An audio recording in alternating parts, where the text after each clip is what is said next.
Okay, welcome to another episode of eCom at One. And today's guest is Daniel Peach. Now, Daniel is the Retail Digitalization Lead at Google. How are you doing, Daniel? Yeah, doing well. Thanks for inviting me. Oh, thanks for coming on. I'm really looking forward to this one. And we're going to do a bit of a deep dive into YouTube ads for eCom store. We're going to have a little chat about display. Is the plan, Daniel? Is that okay? Yeah, sounds good. Okay, so I think before we sort of get into the nitty gritty and some of the sort of strategy parts, I'm quite intrigued to understand what the process was for you becoming the retail digitalization lead at Google. How did that sort of come about, and how sort of talk about that for us? That'd be great. Yeah, I have probably a non-traditional path for most Googlers. I think the company initially was engineering heavy, and so most people came from that side. We've rounded out a bit on the business side as we've gotten more mature. But even then, a lot of people have media backgrounds. I studied accounting at university, so very, very different to marketing. Worked in audit for a few years and kind of transactions, so like mergers and acquisitions and bankruptcies. Okay. Very interesting now that the markets are changing. Yes. So helpful on that front. And then I went into consulting for aerospace and defense, so the U.S. Army and the U.S. military. Oh, wow. So very, very different to marketing. Didn't touch it at all for years. And then I went to business school and came out, and I did an internship with Google on Google Marketing Platform. So kind of the enterprise level, ad buying platform. And then, when I finished that, this job was open and it seemed interesting. So I was very new to retail. I'd kind of worked with a few retail clients, but yeah, the past almost 2 years, I guess 2 years come November, have been a big education on retail and on marketing in general. So. Wow. Okay. So from accountancy to aerospace to marketing to specifically retail, sort of leading up the retail side of Google. Wow, that's quite somehow. Fantastic. So I think obviously Google Ads and the different aspects of Google Ads, the different sort of platforms and areas. We've talked a lot on the podcast about Google Shopping. I know that's something very much you on a lot, talk on a lot. But I'm keen to dive into display and YouTube. Where would you say is a good place for those guys that are listening in? They're maybe getting started on the display side and on YouTube as well. Where would be a good start point for e-commerce stores? Yeah, I think if we dial in just on retail, the question is, what are your goals coming out of it? Because YouTube, I think traditionally has been used more for branding. So if you think classically of a film trailer, that kind of people over the line, as it were, as well on search. Yeah, I think if the awareness is something, we're seeing brands that are a bit larger and that haven't been as materially impacted invest in awareness. And what we saw in the last recession was brands that invested heavily in awareness ended up gaining a lot of market share, just because what we see during recessions is the first thing to go. It tends to be branding. So. Those that have the capacity to invest in that will tend to overperform in the years, as recovery happens. Yeah, great. So remarketing, what would you say, what non-remarketing audience would you use for display if your target was to get the highest possible ROAS? What would you say to that? Yeah, it's a good question. I think so taking maybe a slightly Google-centric lens is we're moving a lot toward automation, so less manual optimization. And part of that is, so smart displays, we have smart shopping campaigns and smart display. And smart display is kind of embedded in smart shopping campaigns, but it's a bit of a standalone. So remarketing and then what's called similar audiences, they're both on automatically, so no need to opt in. It's more of an opt out. And I think the idea is display traditionally has been used for remarketing because we know conversion rates have been historically sub 5%. So the idea is if you can continue to show, those, whether it's in this case inventory. So maybe going back to the trainers example, if you're showing that exact product all over kind of Google's display network. The idea is, bring them back into the funnel, that kind of thing. Yeah. Similar audiences is the idea that we can look across all of these consumers and understand what the purchases have been and recommend products that are maybe similar, or that they may like. So in addition to trainers, maybe it's shorts, or maybe it's other workout equipment, or maybe it's a different set of trainers. So it's pulling from the product feed and chasing the highest ROAS, but using, again, automation. Yeah, I know that's something our team has had a lot of success with, similar audiences. Yes, yeah, it's but you have to get to a certain level in your account to be able to do that. You know, these guys that are maybe listening in that are, you know, how sort of, what do you think is a reasonable spend or a reasonable amount of data to get to be able to get the most out of using similar audiences for these guys that maybe, you know, they're maybe a year or two into their e-commerce journey. You know, they may be maybe doing between, you know, 100 grand a month to $1 million, you know, a couple of million a year. What's the sort of stepping stones to be able to use similar audiences? Yeah, I'd say so. Similar audiences is because it's built into. So that I'll start with all of the smarts. We have like smart bidding, smart shopping, and smart display. We're all built for smaller customers. Actually, they weren't built for our biggest customers. And the idea is kind of level the playing field a bit. Yep. So yeah, it is a good point. I think as a standalone, you know, audience, as you said, you have to build up to it. I wouldn't overcomplicate it. So if you do use manual, then yeah, you can sort of manually, you can opt in on audiences, but over engineering these campaigns can often come at the cost of ROAS, because you tend to break it down. You build basically barriers around the scope and the breadth of what they can reach. And what we found is the automation just kind of does it itself. So if you target ROAS, for instance, it's going to chase and give you the highest results. But the more stipulations you put on it, the more restricted it's going to be in, you know, its ability to do that. I think that's the same with a lot of, you know, whether you're putting restrictions on something.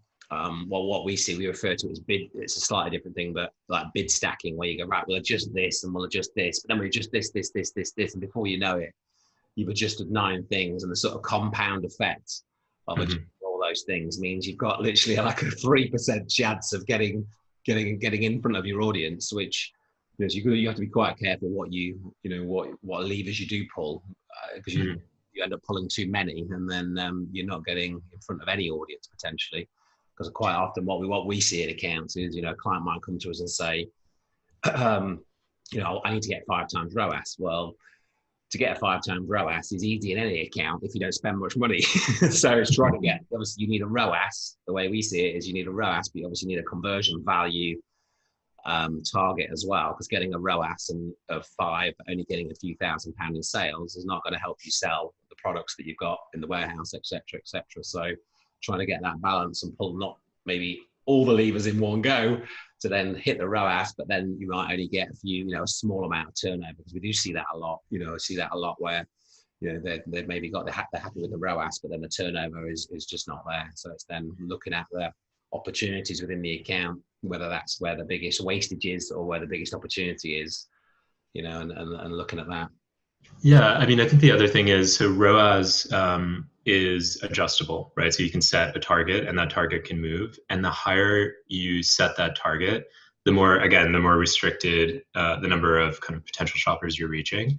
The other thing is, I mean, ultimately you can still target sales and loosen that a bit and get people who are maybe not quite at the stage of about to click, kind of to buy. They may be in that kind of branded keyword space, if you will, or even higher up.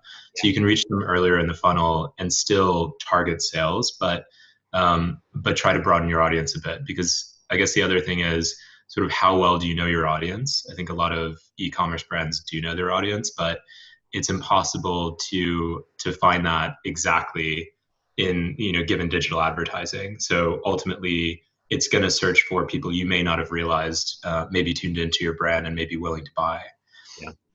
Especially with smaller brands, actually, because you may get a couple of sales a year. So if the idea, you know, from the same person, so if you don't have a repeat buying behavior, you may not know that somebody that is in kind of your addressable market is actually tuned in. So it's again, it's kind of it's a bit of kind of loosening that, but letting the I know it's a bit uncomfortable, but sort of letting the technology do its job and find these people at the best prices. Yeah. Brilliant. So I think with e-commerce stores, usually the sort of go-to format and the go-to seems to be shopping and search. But obviously, we're talking about YouTube and display. And I think quite often when we talk about YouTube, it's quite a new thing for most merchants, most e-commerce stores. So what would you say to the guys listening in? What's the best opportunity or the biggest opportunity right now in YouTube ads? Yeah, kind of going back to the performance focus, I'd say true view for action.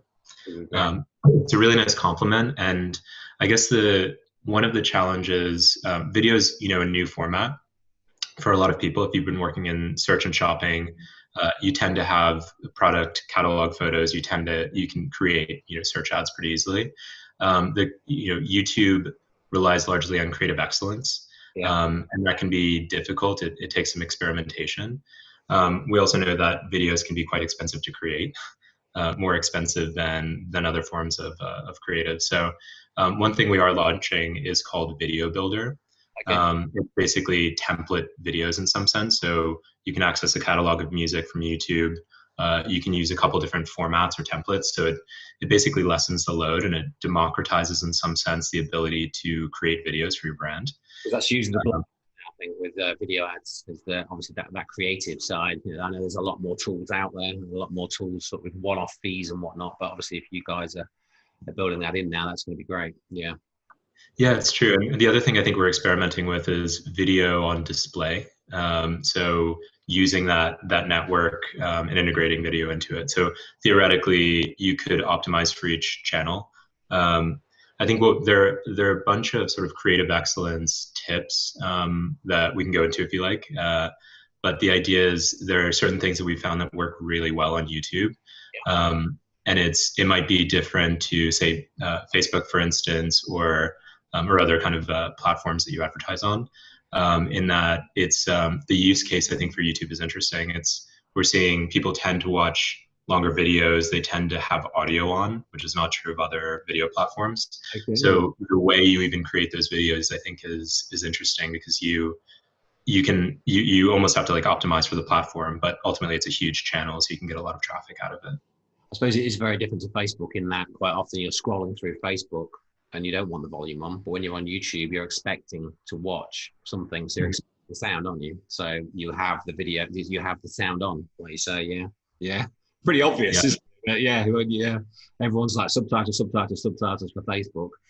Whereas YouTube, would you still recommend subtitles on as well, or is it? Yeah, I think it's probably a best practice. I mean, you can design the video in a way where the subtitles make sense, because you can see where the subtitles are. So making sure that it doesn't block your logo, for instance. Simple things like that. But yeah, I think it is. I think it's 95% is the stat. So 95% of people have audio on when they watch a YouTube video. So I mean, it's just an extra from a sensory perspective. It's an extra way of reinforcing that brand messaging. Both visually and then through audio in case they happen to be listening. Great. So we touched on looking at YouTube ads, and we touched on also similar audiences. Is there any other audiences you think work well with YouTube ads?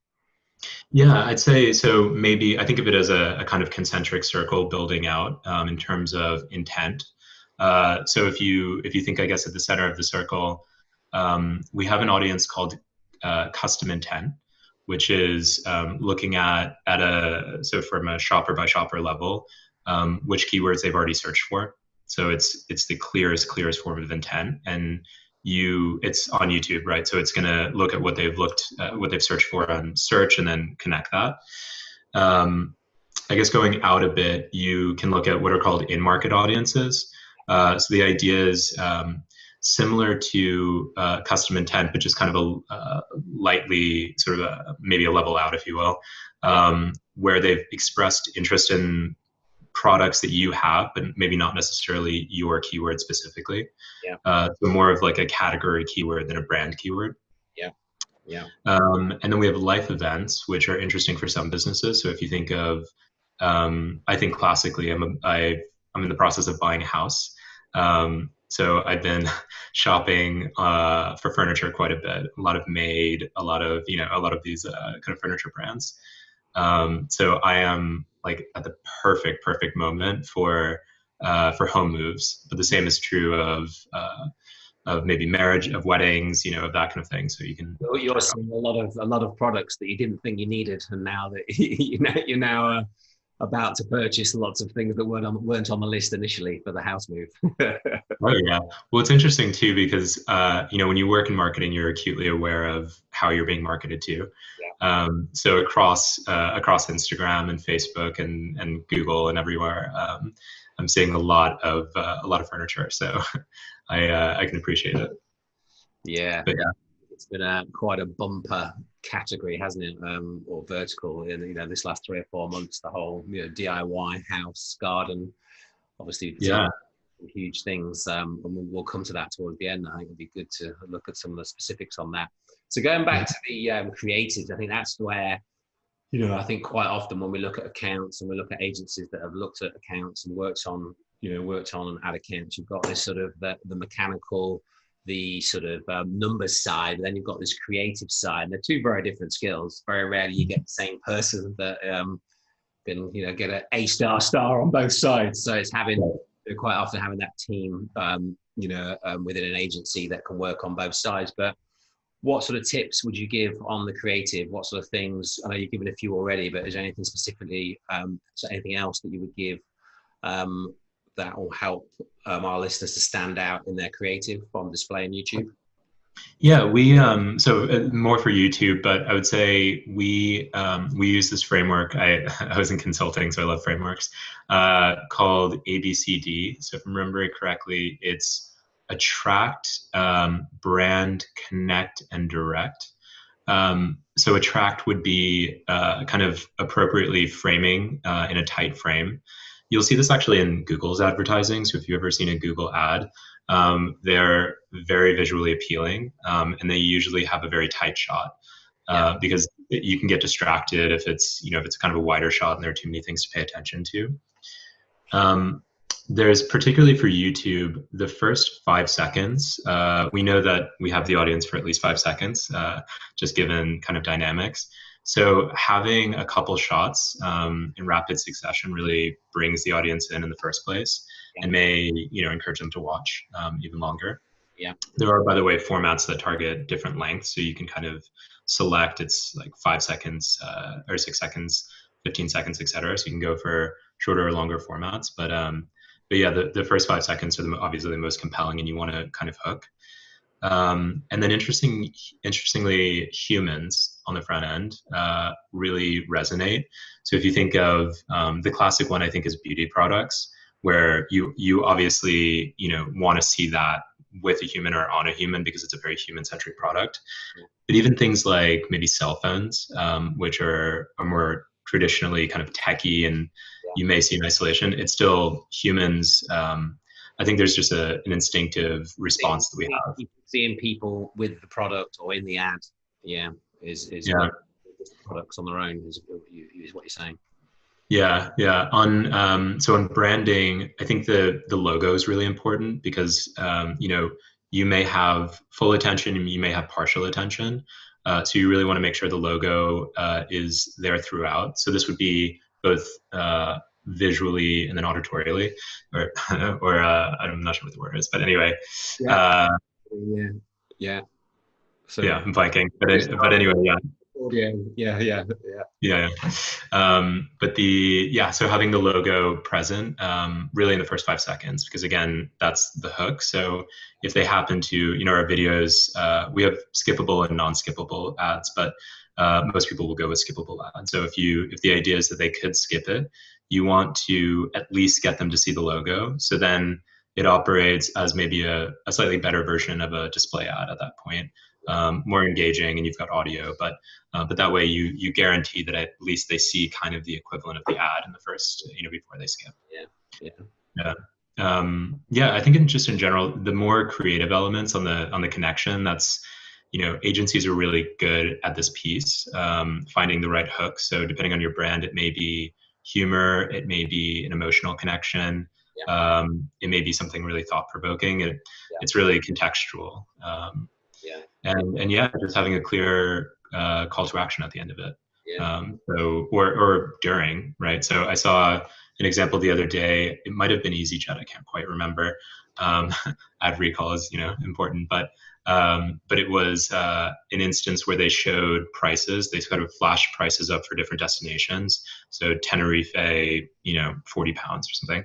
And really that in and of itself acts as a call to action, because you think, oh, right, it's that price, I should jump on that. So. No, that's fantastic. That was a real quick fire round there. Lots of great stuff there. Obviously you're in and out of accounts all the time. You're in and out of the platform all the time. You must see some reoccurring themes of sort of mistakes that people make that maybe are things that you could highlight to stop our listeners making. So sort of what are some of the biggest mistakes you see in sort of displaying YouTube ad accounts? Yeah, I think it's about thinking, how do you differentiate your usage of display and video from your usage of, say, search and shopping, because you can use all of them really for performance. On display, I think the risk there is, again, over engineering. You can really kind of overly segment. And I think it's not just us. I would say I think Facebook is also moving somewhat toward automation. So the idea is, the performance is getting better over time. We're seeing CPCs drop over time. And so there's maybe a jump in trust there. And I know this is something that, a lot of brands have kind of struggled with, is really trusting the tech. But it is getting to the point where the automation is working exceptionally well. So making that big jump toward automation, and really starting to push that, frees up time for creatives. And on YouTube, it's probably just thinking about how to optimize for YouTube. So what's the real use case for YouTube for your brand? Is it, it's not just on paid, it's also on organic. So do you have kind of product reviews or product demos on YouTube? Are the videos, again, kind of going through those creatives? Are they designed for kind of shorter attention spans, which is what we're seeing, but enough to engage and build awareness, or encourage people to take action? So it's really thinking through why you would use YouTube in addition to search and shopping. So really thinking it through, and then not sort of over optimizing, over segmenting. And what you're saying there is use a lot of the smart technology that is. It's a bit self-serving on our part, but it really is designed. So more of just a general sense, across search, shopping, display, and video, we are moving toward this kind of full reach concept. So we know our products have been complicated. So onboarding is complicated. Feed integration can be complicated.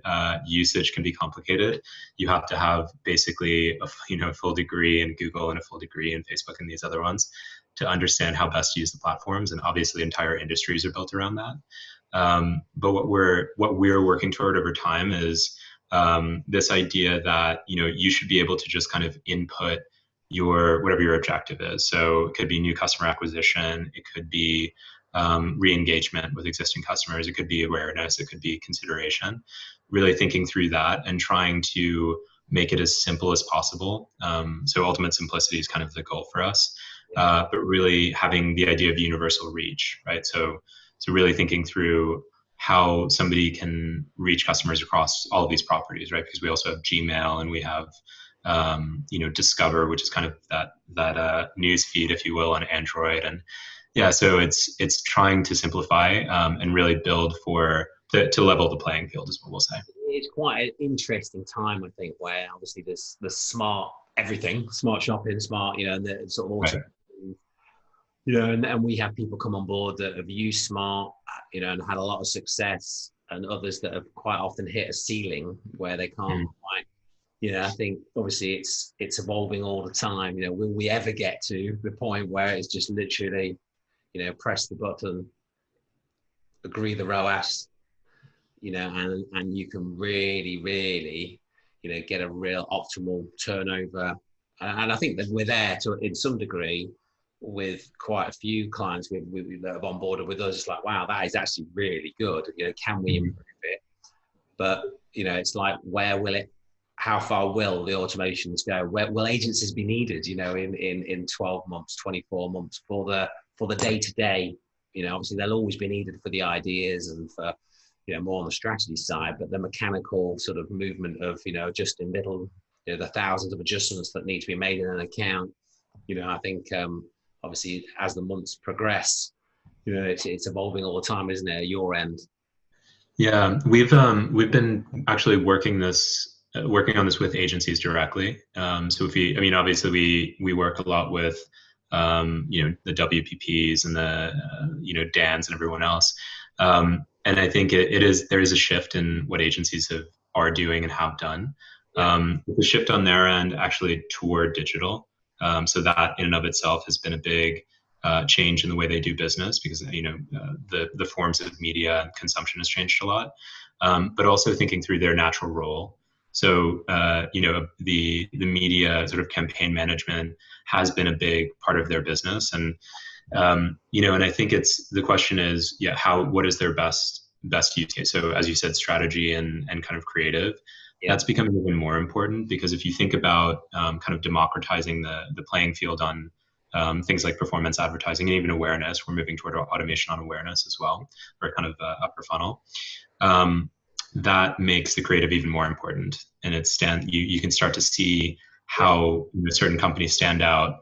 It's more obvious on things like display and video, but it's equally important on text, because if you have really compelling keywords or taglines or whatever it is, you'll see the changes in performance over time. And you know, agencies, I think, are much better equipped than, obviously we don't, you know, that's not our business, but also customers themselves. You know, it's that years of experience that's built up that I think agencies really excel at, understanding what works best. Interesting time, isn't it? I think you know, that's probably about 4 years ago. I think from our standpoint in the agencies, you know, we went really full in on using automation and building out different automation suites, you know, different automation scripts. And, you know, I think we have about 30 now that we focus on. You know, obviously that's not using smart shopping, that's using our own, you know, our own scripts that we work with primarily. But I think for those e-com stores that I see that, you know, they might have, you know, 5,000 or 20,000 SKUs and they're still doing stuff manually. You know, it's literally, it's impossible to be able to keep on top of things, isn't it? It really is.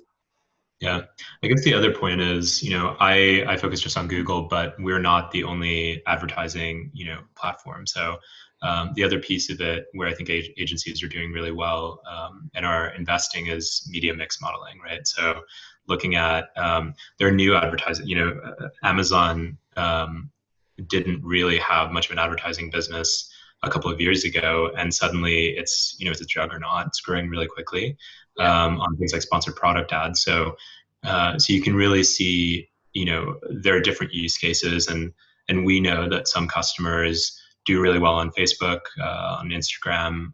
Some do really well on Amazon. Some do really well on Google. Yeah. You know, I think the expectation is that everyone tends to invest across different channels to reach, you know, different audiences and with different messages. But we will never, because of the kind of walled garden concept, somebody has to sit on the outside and oversee all these different platforms and understand them. And that's, you know, I think where agencies excel really well. Yeah, great. So we're sort of 4 months-ish into lockdown. Obviously, quite a lot of the country are sort of back in their workspace. Obviously, a lot of people are still working from home. Obviously, we've seen a lot of industries really flourish. Obviously, other industries have their own challenges. You know, we've seen a lot of things like click and collect has really come out as a big winner for a lot of people. You know, a lot of stores doing the click and collect, a lot of supermarkets, a lot of restaurants, takeaways, all different industries doing click and collect. You know, what's some of the newest trends that you've seen that have really spiked in the last 4 months that you think will be here to stay? You know, the changes that we are now going to become sort of the new normal, you know, on the digital side. Yeah, I think, I mean, unsurprisingly, e-commerce has shot up. stores being closed really shifted purchase behavior. So the most obvious one is groceries. A lot of people have started, kind of downloading apps. So in the UK, it's Ocado. It's, trying to think of some of the other ones. It's probably, Amazon, actually, a few of the, a few other grocery delivery brands. And so that's been the most obvious one. But we've seen from a category level, an interesting kind of a pull forward, if you will, of home and garden. So as you said, DIY projects, but also outfitting the home office, outfitting the home gym. There's been a pull forward on that. And I think specifically for that category, if you think about it, bigger purchases will tend to be made in the summer. So seasonality is a bit different to say something like apparel, which may be also, weighted toward the summer, but have a big kind of holidays, end of year period. The question there is, have people really shifted that? Have they kind of maxed out on the purchases they're going to make in, kind of Q1, Q2, or are there still things that have deferred down the line? We were talking about, sort of home buying, and I was pleasantly surprised last week by Rishi Sunak's stamp holiday. Really personally beneficial, which I hugely appreciated. That was a good day, wasn't it? That was a great day. That was amazing. Yeah, I mean, one of the best days I've had probably this year. But the other piece of that is, I think something like £5,000 maybe for green projects. So, there's an incentive, and the question of whether the stamp duty holiday is really going to kind of stimulate more house moves and house prices. We may see activity in home garden still. Drive the purchases for home and garden. Yeah. I think the other big trend, I mean, apparel has been hit, which is not a surprise. People aren't really going out, so they're not buying outfits, although that's shifted slightly. So people are buying more kind of things they can wear in the house, and a lot more informal wear because they're not necessarily going to work. Loungewear. Yeah, exactly. Fitness clothing's been strong, I think, hasn't it? Has it? Like, a lot of people have been training at home, doing more workouts at home. Has fitness been a good category for the last 2 or 3 months? Yeah, it has been. And I mean, the sort of telling sign to me is the number of friends that I have that have bought Peloton bikes. It's incredible. I mean, that business you see it in the stock price. The business is doing exceptionally well. And something like that, I think I don't want to say they were struggling, but I know they were trying to figure out how to position themselves. And I'd heard several podcasts, maybe an FT podcast about it. A few sort of PR challenges they had, wasn't there, at the beginning of the year, I think, Yeah, they had. Right. Yeah, so I think that category has been doing well. I think the other thing that we've seen, which is fascinating to me, is it sounds like a bit of a diminutive term. I don't think it's designed to be, but the idea of the silver surfers. So this would be people over the age of, you can define it as 55, 60, 65, who may not have extensively bought or who may never have used e-commerce before. And the usage rates really spiked because behavior shifted entirely. And it hasn't gone back to normal. I mean, we haven't gone back to normal, so it's not so surprising. But those rates are actually holding even as stores reopen. Yeah, so then a lot of those are probably using it for the first time, or more hesitant prior to lockdown to use it, whereas now not a lot of option, and now they've crossed the line. It's like, oh, actually, it's not that bad. That's great though, isn't it? That is really good that out of this sort of 3-4 months and moving forward, sort of that generation are going to use the internet more and have now almost been forced to use it and purchase more. And I mean, when you mentioned some of those brands you mentioned, looking at sort of the stock values of some of those brands, I mean, like you meant like eCommerce, Shopify, for example. I mean, that their stock, I think it's on like from sort of mid-March, it's about 3x now, 300%. Yeah. It's just crazy. And obviously the amount of people then that have then gone on to, I think they were giving away 6 months of, 6-month trial of Shopify. So then the amount of people that may have had their retail store that they've had to then close in the short term have then popped up with their e-com equivalent. It's just giving a a lot of opportunity out there as well amongst all the sort of craziness. There's definitely verticals and industries that have really, really adapted well. Great. Yeah, there's a lot of headroom there. I think one stat I saw, I think it's 52% of UK small and medium-sized businesses sell online. So if you think about that, I mean, granted, you might have a pub, for instance, which is not likely to sell online. It's a very service-based business. But if you think about a lot of stores that just have never, maybe don't have the time or the capacity or the kind of a baseline understanding of how to build out a website and how to create that channel, now is the best opportunity to do it. And services like Magento and Shopify and BigCommerce have made it a lot easier. They certainly have. Yeah. So final question, Daniel. I like to always end with a book recommendation. Do you have a book that you would recommend to our listeners? Yeah, I'm toggling between two right now, actually. So I tend to, get a little bit bored, so I go back and forth. It's funny, it's been around for a while, but I've been reading Homo Deus, which is the sequel to Sapiens. Really good book, really thought-provoking, and it kind of looks at from the agricultural revolution on how humans have evolved and what the future looks like, which is the idea that humans over time will seek longevity. So what does that look like? Does a human living 150 years or 200 years, what kind of impact does that have on society and on our infrastructure and that kind of thing? Oh wow, that sounds very interesting. Interesting. That'll be straight on the Amazon checkout after this. Yeah, it's good. It's on there. The other one that I've been reading, which is a bit more topical now, is called "Why No Longer Talk to White People About Race." So this is a book. It's an author from the UK, and so it's whereas I think a lot of kind of Black history is centered and anchored on the US and Martin Luther King and Malcolm X and all of that.